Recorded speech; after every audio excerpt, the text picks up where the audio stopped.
Lecture du livre de la Genèse. Dieu bénit Noé et ses fils.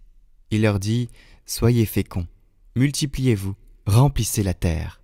Vous serez la crainte et la terreur de tous les animaux de la terre, de tous les oiseaux du ciel, de tout ce qui va et vient sur le sol, et de tous les poissons de la mer. Ils sont livrés entre vos mains. Tout ce qui va et vient, tout ce qui vit, sera votre nourriture. Comme je vous avais donné l'herbe verte, je vous donne tout cela.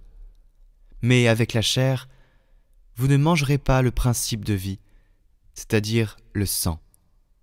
Quant au sang, votre principe de vie, j'en demanderai compte à tout animal, et j'en demanderai compte à tout homme. À chacun, je demanderai compte de la vie de l'homme, son frère. Si quelqu'un verse le sang de l'homme, par l'homme, son sang sera versé. Car Dieu a fait l'homme à son image. Et vous, soyez féconds, multipliez-vous, devenez très nombreux sur la terre. Oui, multipliez-vous. Dieu dit encore à Noé et à ses fils, « Voici que moi, j'établis mon alliance avec vous, avec votre descendance après vous, et avec tous les êtres vivants qui sont avec vous, les oiseaux, le bétail, toutes les bêtes de la terre, tout ce qui est sorti de l'arche. Oui, j'établis mon alliance avec vous. Aucun être de chair ne sera plus détruit par les eaux du déluge. Il n'y aura plus de déluge pour ravager la terre. » Dieu dit encore, « Voici le signe de l'alliance que j'établis entre moi et vous, et avec tous les êtres vivants qui sont avec vous, pour les générations à jamais. Je mets mon arc au milieu des nuages, pour qu'il soit le signe de l'alliance entre moi et la terre. »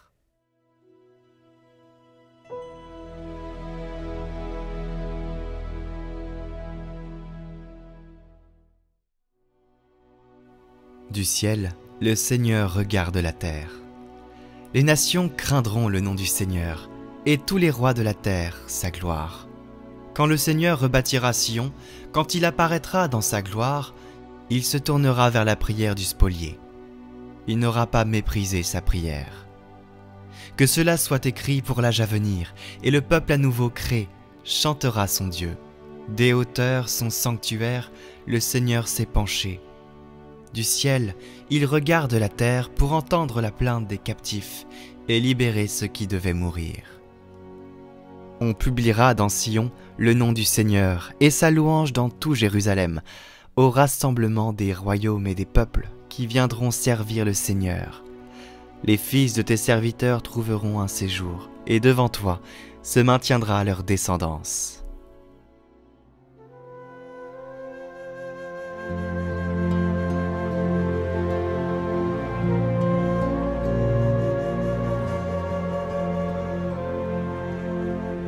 Évangile de Jésus-Christ selon saint Marc. En ce temps-là, Jésus s'en alla, ainsi que ses disciples, vers les villages situés aux environs de Césarée de Philippe. Chemin faisant, il interrogeait ses disciples. « Au dire des gens, qui suis-je » Ils lui répondirent « Jean le Baptiste », pour d'autres « Élie », pour d'autres « un des prophètes ». Et lui les interrogeait. « Et vous, que dites-vous ? Pour vous, qui suis-je » Pierre, prenant la parole, lui dit « Tu es le Christ. » Alors, il leur défendit vivement de parler de lui à personne. Il commença à leur enseigner qu'il fallait que le Fils de l'homme souffre beaucoup, qu'il soit rejeté par les anciens, les grands prêtres et les scribes, qu'il soit tué, et que 3 jours après, il ressuscite. Jésus disait cette parole ouvertement. Pierre, le prenant à part, se mit à lui faire de vifs reproches. Mais Jésus se retourna, et voyant ses disciples, il interpella vivement Pierre. « Passe derrière moi, Satan. Tes pensées ne sont pas celles de Dieu, mais celles des hommes. »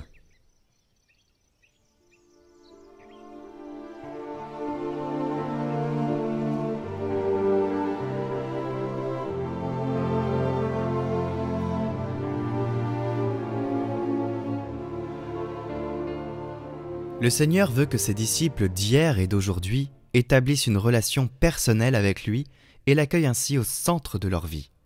C'est pourquoi il est presse de se placer en toute vérité face à eux-mêmes, et il demande « Mais pour vous, qui suis-je » Aujourd'hui, Jésus adresse une demande si directe et si confidentielle à chacun de nous. « Toi, qui dis-tu que je suis ? Vous, qui dites-vous que je suis ? Qui suis-je pour toi ?» Chacun est appelé à répondre dans son cœur, en se laissant éclairer par la lumière que le Père nous donne pour connaître son Fils, Jésus. Et il peut arriver à nous aussi, comme à Pierre, d'affirmer avec enthousiasme « Tu es le Christ ». Cependant, quand Jésus nous dit clairement ce qu'il a dit à ses disciples, c'est-à-dire que sa mission ne s'accomplit pas sur la voie large du succès, mais sur le sentier ardu du serviteur souffrant, humilié, rejeté et crucifié, il peut nous arriver à nous aussi, comme à Pierre, de protester et de nous rebeller parce que cela est en opposition avec nos attentes, les attentes mondaines. Dans ces moments-là, nous méritons nous aussi le reproche salutaire de Jésus. « Passe derrière moi, Satan, car tes pensées ne sont pas celles de Dieu, mais celles des hommes. »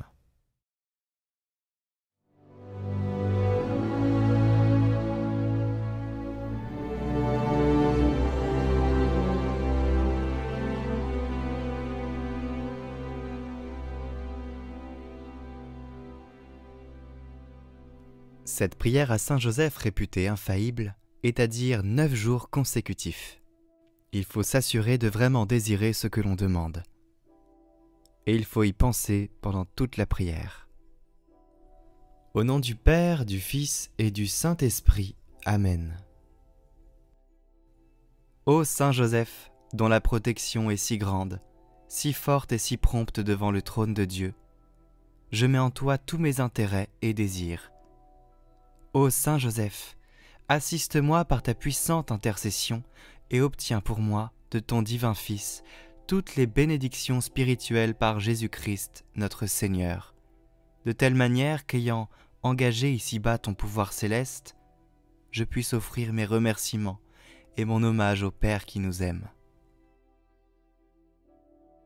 Ô Saint Joseph, je ne me fatigue jamais de vous contempler, toi et Jésus, endormis dans tes bras. Je n'ose pas approcher pendant qu'il se repose près de ton cœur. Embrasse-le en mon nom et baise sa tête délicate pour moi et demande-lui de m'embrasser à son tour lors de mon dernier soupir. Saint Joseph, patron des âmes du purgatoire, prie pour moi. Je vous salue Joseph, vous que la grâce divine a comblé. Le Sauveur a reposé dans vos bras et grandi sous vos yeux. Vous êtes béni entre tous les hommes, et Jésus, l'enfant divin de votre virginale épouse, est béni. Saint Joseph, donné pour Père au Fils de Dieu, priez pour nous dans nos soucis de famille, de santé et de travail, jusqu'à nos derniers jours, et daignez nous secourir à l'heure de notre mort. Amen.